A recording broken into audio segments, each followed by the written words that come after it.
the only classics aren't Chekhov and Shakespeare and Ibsen. It's not just those. There are also Maruxa Vilalta.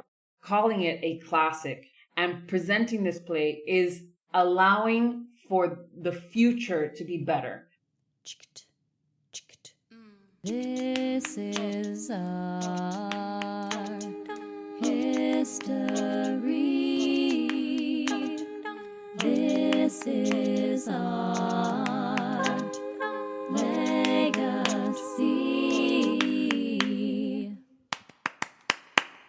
So we are thrilled to have a very special guest on this week's episode, Victoria Collado. Welcome, and thank you for joining us for this conversation. Thank you for having me. Yes. Victoria Collado is a Cuban-American director passionate about creating exciting and adventurous storytelling experiences. Most recently, she directed the immersive theater piece, The Amparo Experience, which had a sold-out 8-month run and was named Miami's hottest ticket by People in Espanol. She's an acclaimed and respected director across the United States, and we had the pleasure of welcoming her as a director for a reading of A Happy Country for 2021 Expand the Canon Festival. So, Victoria, what are you up to now? What's going on in your life? Yeah, well, right now I am actually in a oral history search project with my company, Aure Camino Collective, and the piece is called The Martians. And so right now what we're doing is collecting Cuban exile stories from people who left prior to the Cuban Revolution all the way to now, like the people that are actually being exiled at this moment. And we're creating this photo docu-series with a little bit of documentary and everything. So it's actually a very exciting, very historical time. And it actually reminds me a lot about A Happy Country, actually. Ooh, that sounds dope as heck also. Yeah. It's pretty great. We'll link your info down below at the end of the episode for anyone who wants to check out your website and all those things. Hire her. She's amazing. We love her. So a few of the plays that we have worked for Expand the Canon are translations. And A Happy Country, which is the subject of this episode, was originally a Spanish language play that was translated into English by Edward Huberman. Vicky, I know you have had some experience working on translations, and I'd love to hear a little bit more about whether working with a scholarly translation instead of one done strictly for performance held you back at times, or whether it changed your experience of working on this text. Yeah, I think that what was interesting about such an academic text was it was actually pretty difficult, only because I couldn't fully trust the translation from the dramaturgical standpoint, right? Like it was accurately translating from Spanish to English, but I very much remember this one specific scene in which the academic kind of totally undid what the playwright was doing in Spanish. And so it kind of created this sort of like, well, this script actually isn't accurate to the feeling that the playwright, that Maruxa, was trying to get through. Do you remember which scene that was? The scene was essentially when the father was essentially saying, I don't want them to control me. I don't want to be controlled by either fascist or communist or anything. And yet in the academic script, it kind of removed some of that. Like it didn't work as well. And so then we actually, in conversation with Mary, we're like, should we try to translate this as best as we can at this moment? Can we do this? And it actually gave me an impetus of like, this script needs to be translated by like a playwright. Yeah. My creative partner, Vanessa Garcia, she's translated a lot of works, and I've seen people translate her work from English to Spanish. And there is something about a writer that is in your medium that understands you and then translates it that does something completely different. And we can see that with Chekhov's work, right? Like you can see the Oxford versions of like the Cherry Orchard and then other people's versions of the Cherry Orchard. And you're like, holy moly, that's a completely different play. Yeah. I think a lot of it is, whether someone just jives with the writing style particularly well. Absolutely. Yeah. Absolutely. And understanding the context, right? Like I think understanding what in this particular play, understanding that Maruxa left Spain, and what that trajectory meant. And even though this play is in a setting of that is an undescript nation, like understanding who she is and why these things mean what they mean, not just from a like historical, just factual, but just like what people were going through. It just changes how you grasp the work and what you connect with. And so it's vital. It's truly vital. Absolutely. Yeah. That's a good point about Maruxa herself also, because I mean, we've touched on this already in the episode we've recorded about this podcast, so folks will be able to tune in. But we've talked about this a little bit already, of how she, as you alluded to, fled Spain, fled fascism. Her family were political dissidents. And so this is personal for her. This is a personal story. And I'm sure is personal for a lot of the people who have lived this experience and might resonate with the subject matter. Correct. Yeah. It's good to have a translator who can understand that and speak to that. Absolutely. Yes. Yeah. My question is, I would want to hear what you, Vicky, would say to inspire a playwright or a theater translator to take on a new translation of this work. Trust me, I already talked to a couple playwright friends. I'm like, hey, you should really check this out. Yes. Oh, man, yes. Love that. Because it's such a vital play, especially in understanding statism, right? And I think that was something that the academic translation was not getting, was that Maruxa's just saying any form of statism, whether it's communism or fascism, even though people consider these things to be total opposites, extremism is a circle and they're at the other edge of the circle, right?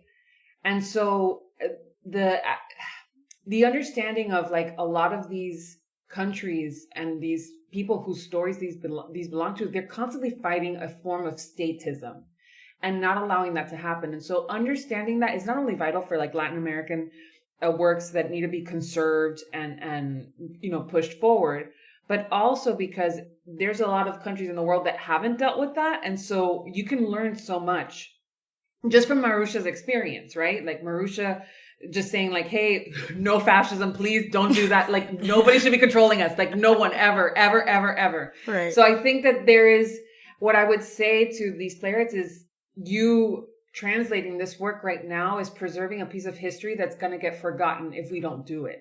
Because unfortunately, everything's very Anglo, everybody knows the Chekhov stories, but nobody knows the Maruxa Vilalta story. You know what I mean? And so we need those, and we need to learn from each other, because we're recording this right now, March 6, 2022, and the world is in a very specific state right now. And so learning from people who have gone through things is very, very vital, and plays have always been that for us. That's really beautiful. Yeah, I think especially these days, knowing and understanding how to relate to each other despite our, either cultural difference or background differences is always important. And theater is, like you said, theater is the way to do that. I think this play is also such a wonderful piece of work in that it speaks to something very culturally specific. In America, there's we have this whole history of interfering in a lot of Latin American countries, and like this play speaks to sort of that experience and that problem in a way that is often overlooked in American history classes, in the way we talk about those issues in this country, that is also still playing out today, obviously, and is also playing out today in other global stages. Yeah, and it's funny because now that you said that, it reminds me exactly of the moment that was a part of the translation issue. The tourist is there, and there's this conversation about, what can I do? As the daughter of I say Cuban immigrants, but it's truly Cuban refugees who had to escape home to survive. I mean, my grandmother escaped Cuba at the age of 60, right? Wow. She's 107. She's about to turn 107. She is alive. God.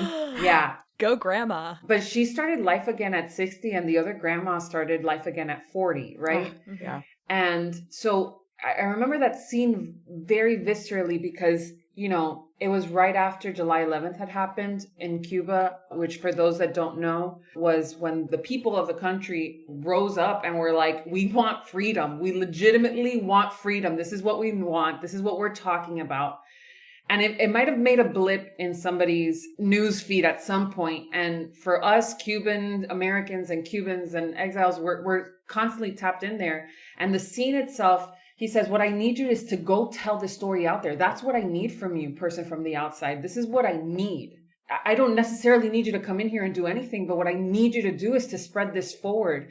And, in Cuba, where there is locked internet and the government chooses when or not to put the internet to who they want, like they can pinpoint who gets internet and who doesn't. Oof. And the one thing that is allowing people to fight for their freedom is the internet. Like it just connected with me of like, we do have a global responsibility with each other. Is it necessarily invading people? No. Yeah. But is it knowing that we are not just islands and anymore? Like we have social media and the ability of like share our story, tell us what's going on there. Don't support this oppressive government. Like what the people of Ukraine are doing right now, right?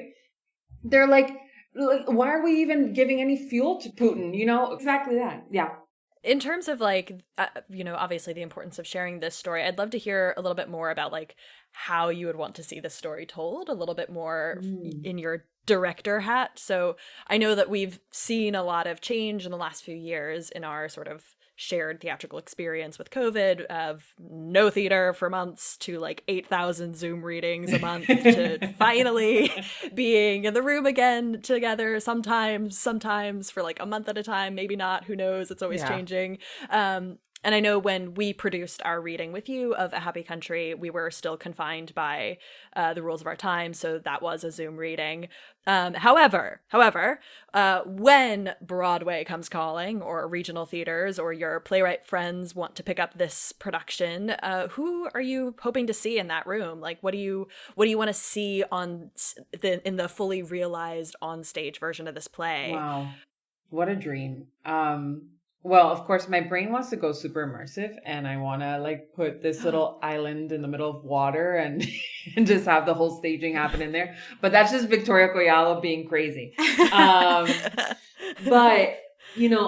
what I love about this is that I would love that the actors on stage are actors from different backgrounds.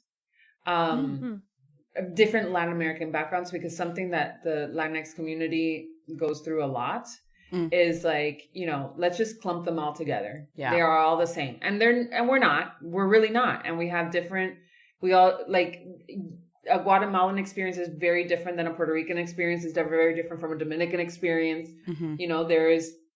There's Afro-Latinidad that, is going through so much to just get their voice out there.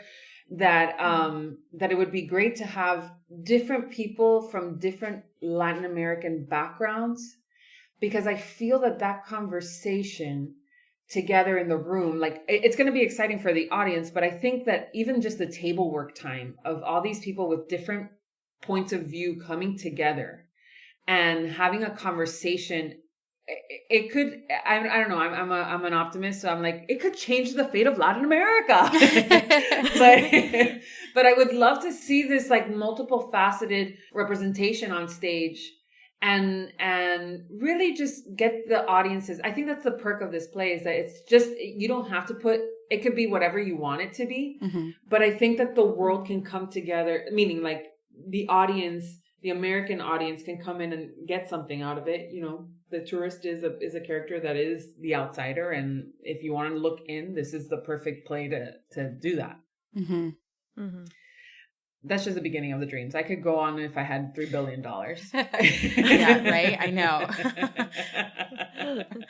Are there any, like, if we're hoping to pitch this play and then somebody will hear this and be like, yes, Vicky Collado, I want your immersive version of this play, let's do it. Are there like any sort of just little producing concerns you might want folks to be aware of, or things you would want them to think carefully about in terms of like how they hired for this play or how they cast it or anything like that? Yeah, I think that the most important thing is that Maruxa has proposed for us a world without necessarily all of our given circumstances, meaning this isn't Colombia, this isn't Mexico, this is a happy country, right?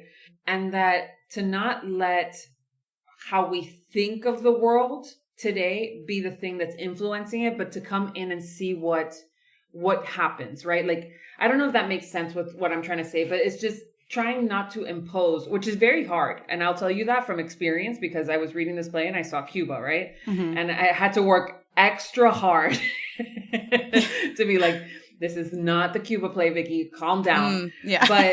But in the next approach, I'm going to say the next approach, like we already have it. In the next approach, I really would want us to go from within and just explore the world again and not impose anything that we think we know on it.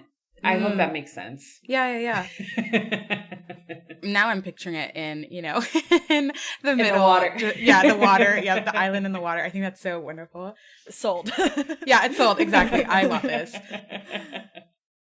How would you pitch this play to an artistic director to include in their season? Because a lot of the time, these plays that we're adding on our list, we consider classics. We know they're classics, and we want people to diversify their seasons and add them in. So how would you, I don't want to use the word convince, I'm not going to, but how do you pitch this play? Because no one should be convinced, like, you should just do this play.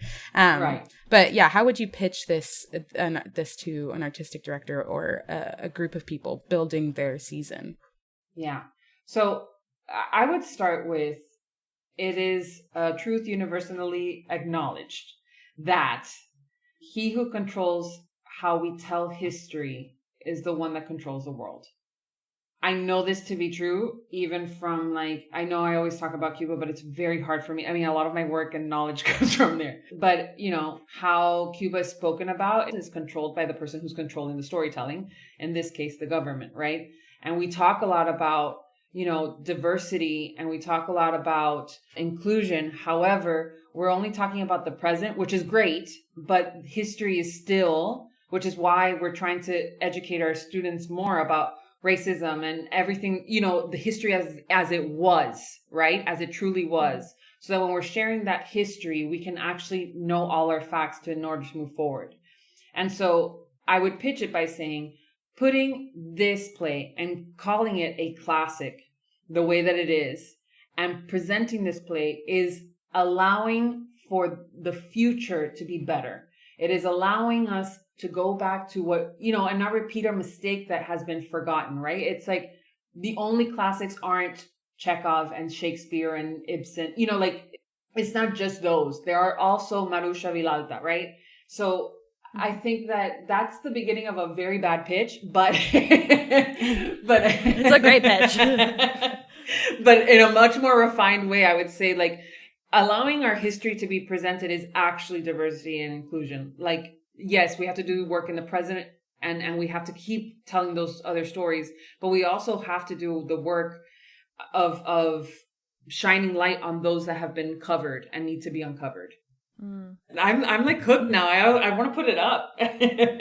In terms of the setting a little bit, I know we've touched on this a little bit already, but Maruxa Vilalta specifically sets the play in a, using her own words, unnamed Spanish-speaking country. And I just wondered if you could speak a little bit more to how you feel that specific verbiage makes room for different interpretations or lived experiences, or what you think that specific setting means and why she chose to phrase it that way.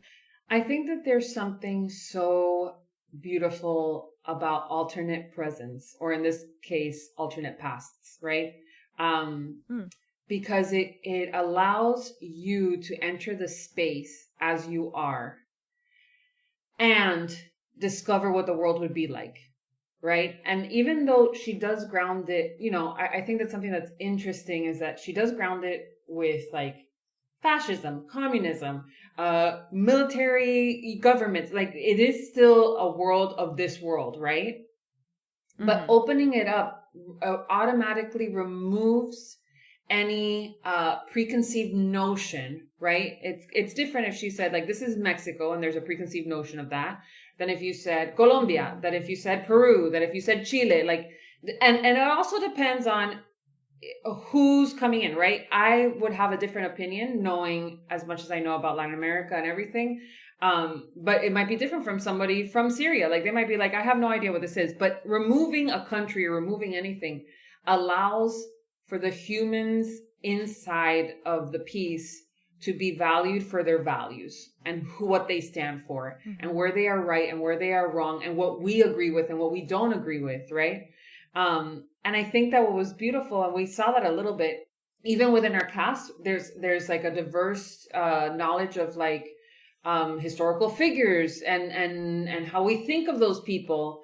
And it was interesting to see, like, but we all agree on this. Like, we see that this is not okay, right? Okay, great. So it was all the removal of all this, like, what we have in America, essentially, of like, if you're Republican, it's this. If you're Democrat, it's that. Like, those are, like, not blinding anybody with any of that, but just coming in and looking at the core of it. And I think that what's beautiful about that is that we have essentially what the actual meaning of a safe space to explore. She's a smart gal, this Maruxa. Very. That's what she's up to. Very, very, very, very, very smart. I'm so happy. I'm like, I was upset that I didn't know of her before this. So you all opened up to me. I'm like, wait, what? What is happening? I think that's why my mind was even extra blown. I was like, this is the best thing ever. Oh my God, amazing. I love seeing the play, the ETC play at work and seeing that it's actually, affecting people and working. That's wonderful to hear. She's definitely one of the ones that we were excited to discover as well. She's just a fascinating woman with a fascinating personal life and obviously an immensely talented writer with writing that speaks to both the moment she was writing in and tragically our moment now. Still. Yeah. I wanted to just like also open it up to you if you had any other things that you wanted to share about like your experience working on this, things you loved about the process, or things in the play that you remember really speaking to you that you haven't gotten to talk about. Yeah, I think like if I could wrap it up in this way, this play, it really did expand my mind. Pun very much intended. Yay. into actually opening up and seeing like what was out there, like I had known a lot about plays, I worked at Repertorio Español and we had to like do Spanish Golden Age plays and, we had to find the work, but it was so hard. Like I had not realized that a Maruxa Vilalta existed, which was a little bit embarrassing at a second there. I was like, what is happening? How do you not know this? Like, what are you doing? But I think that's sort of like, there's so much more to learn and that there was somebody in her time, which correct me if I'm wrong, it's in the 60s that she writes this or way after she like flees. Yes. Yeah, this one was 60s, right? And it was like right before, like I think that obviously the Cuban part of me is like, this lady was talking about something that a whole group of people didn't know was coming. And I didn't think that I would read a play by somebody who was not of my same background, that I felt like at moments verbatim seen, like word for word. Like, I'm like, oh my God, yes, that's exactly what I'm screaming right now today back then, 2021, right? Like I was like, I'm screaming this today. Like that's what's happening today. And that sort of alignment with someone so specifically, so close, right? Because sometimes you identify with something, but there's things that change, but that tight knit. And I felt like we were crying. This is me being a little bit melodramatic, but I felt like we were crossing time and space here. And I'm like, who is this person? And it just shows the power of theater and the written word and the act of coming together as a group to tell a story, that it's important to preserve theater and its texts and what it can do, because you can learn so much. Sometimes you don't have to build the machine's been built for you and you just have to look for it. A freaking man. That's beautiful. Yeah. I mean, it goes to speak why this is a classic again, because 60 years later, you're having this moment of connection with this woman who wrote 60 years before you about, an experience that you're having now and that was happening then. That's incredible. Well, thank you, Victoria. Thank you so much for this wonderful conversation. We are so glad you were able to be a part of our continued efforts to expand the canon through our festival and by being a part of our podcast today. We really appreciate you being here. Is there anything else you'd like to share about your future projects, where folks might be able to find info about maybe tickets or to hear about what you're up to? Yes. So you can follow my company, Abre Camino Collective, ABRECAMINO Collective on Instagram, and more about the project that we're speaking about earlier, The Martians. That's going to have multiple iterations and a little tour going on. So that's coming up pretty soon. And if people want to catch the social media experience version of the Amparo Experience, you can go at the Amparo Experience on Instagram and explore a new way of experiencing this story of Cuban exiles that created the Havana Club Rum. Thank you so much, Vicky, for being here. It's been so fun getting to chat with you. I am so grateful that you had me and that you even invited me to direct the show. And whenever you guys need me, I'm here. Oh, we will be taking you up Yes. on that. Dum dum.